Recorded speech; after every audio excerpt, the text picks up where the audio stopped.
Pensamentos que me afligem, sentimentos que me dizem dos motivos escondidos na razão de estar aqui.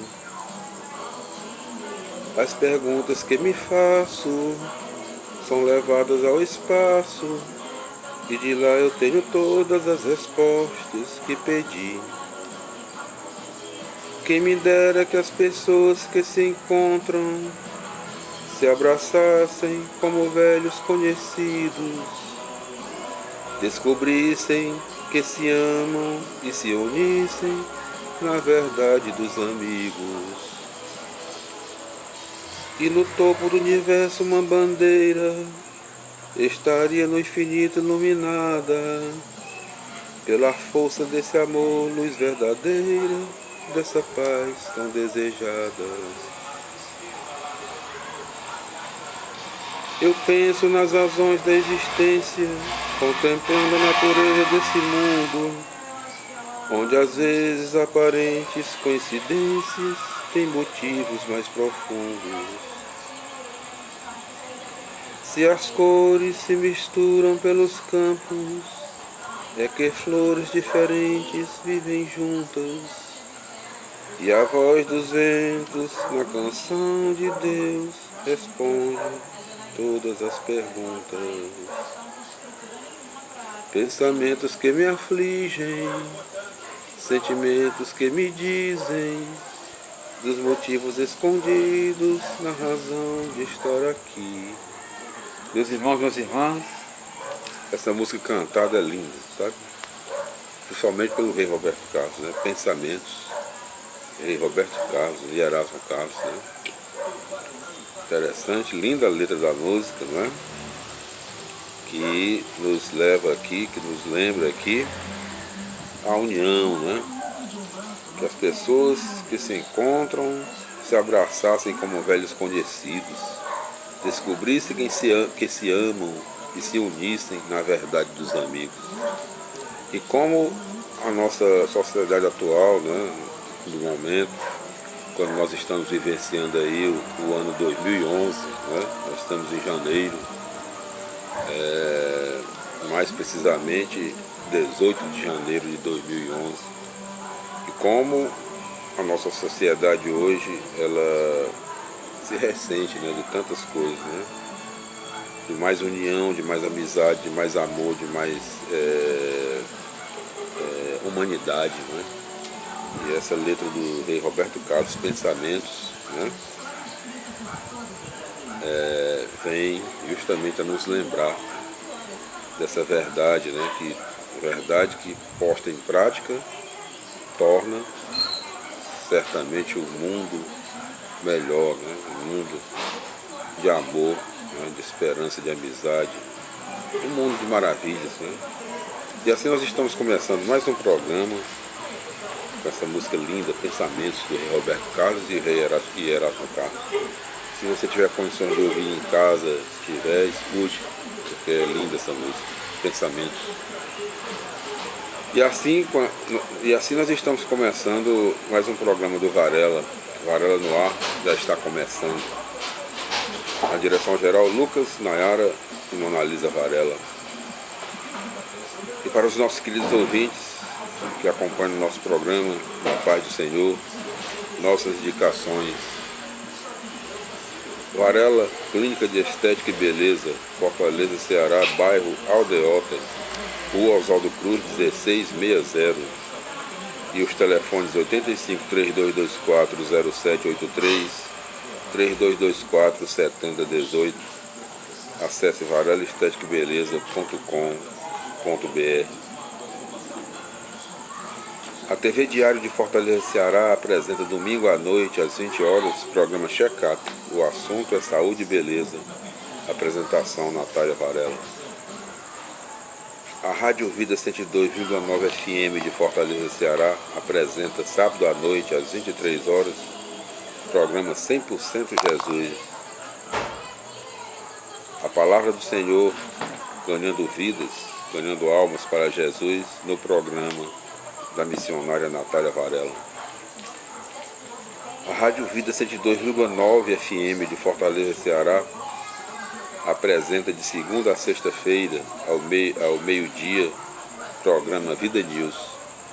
Notícias locais, nacionais e internacionais.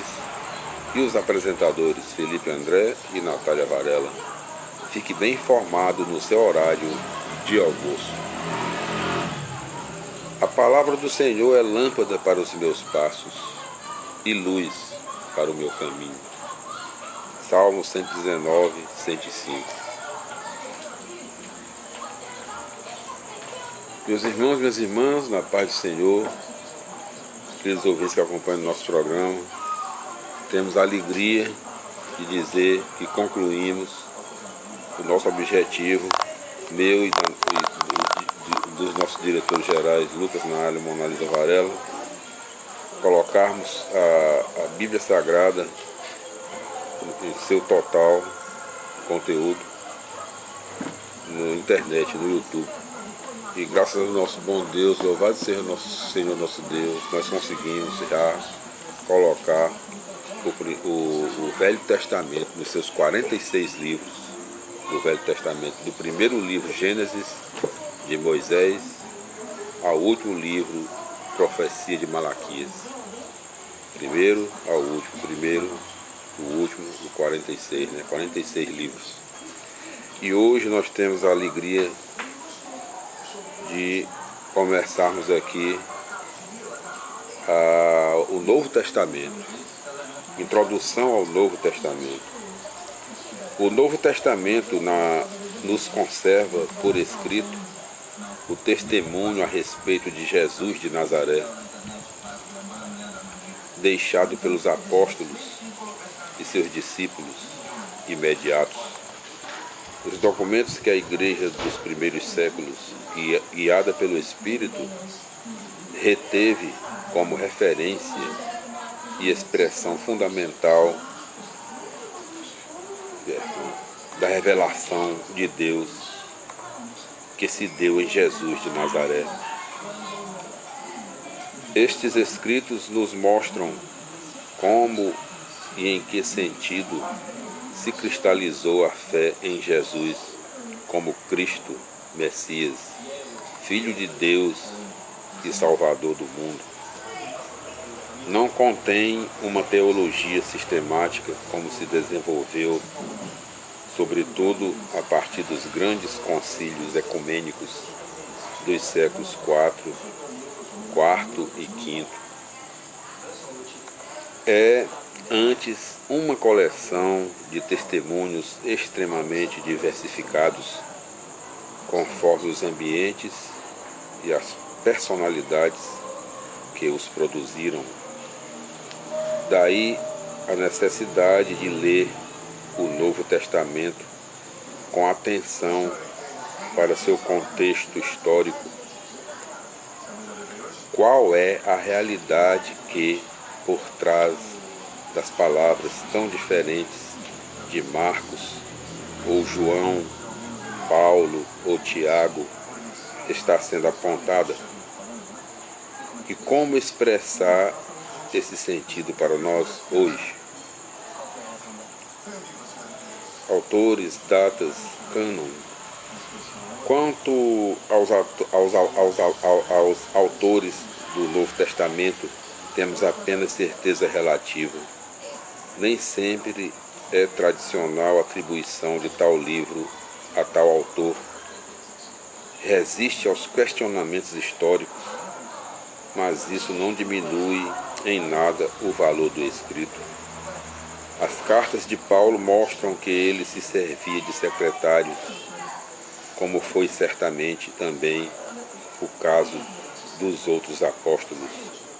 Certos escritos foram redigidos por discípulos para conservar a pregação de um apóstolo moribundo ou já falecido. Este, então, é antes a autoridade do que o escritor no sentido moderno da palavra. E, assim como a autoria, também as datas exatas em que os textos foram redigidos continuam objeto de pesquisa histórica e não são conhecidas definitivamente. A inspiração e a verdade salvífica dos escritos não dependem dessas vicissitudes históricas. A inspiração não se situa no ato mecânico do escrever, mas na fé que a comunidade, com o autor inspirado, recebe e transmite por ação do Espírito Santo. Por isso, o principal autor das Escrituras é o próprio Deus, servindo-se de autores humanos que redigem os textos conforme os procedimentos válidos para toda a literatura. Reconhecendo nesses escritos os fundamentos de sua fé, a Igreja estabeleceu o cânon, lista oficial dos escritos que fazem parte do Novo Testamento. Eles são referência e norma de nossa fé. Isso não significa que tudo neles deve ser entendido ao pé da letra. Como a Bíblia toda, também o Novo Testamento deve ser entendido conforme o gênero e a finalidade de cada texto, dentro do espírito da comunidade da fé, que, fiel às suas origens, nos faz comungar da compreensão global e sempre atualizada da Palavra de Deus. Analisa, se chegar aos 15 sem minha vida, a gente faz o outro, né? Evangelhos e Atos dos Apóstolos. A primeira parte do Novo Testamento é constituída pelos Evangelhos, que levam os nomes de Mateus, Marcos, Lucas e João, e os Atos dos Apóstolos, que são, na realidade, a segunda parte do Evangelho, segundo Lucas. Os Evangelhos de Mateus e Marcos e Lucas são chamados sinóticos, porque são tão semelhantes que se deixam comparar em 3 colunas paralelas numa sinopse. Tal comparação mostrou o seguinte: primeiro, Mateus, Marcos e Lucas têm muitos elementos em comum. Esses elementos, tratando da vida pública, da paixão e da morte, foram chamados a tripla tradição: Mateus, Marcos, Lucas. Assim, Mateus contém praticamente toda a matéria de Marcos, muitas vezes com as mesmas palavras e na mesma ordem, e Lucas contém 2 textos de Marcos, também com quase as mesmas palavras e ordem. Bom, Alice, terminou o tempo? Então, nós vamos parar aqui o nosso programa de hoje, por causa do nosso tempo. Então nós voltaremos no nosso próximo programa com a conclusão da introdução ao Novo Testamento. Tudo de bom, fique com Deus, até lá.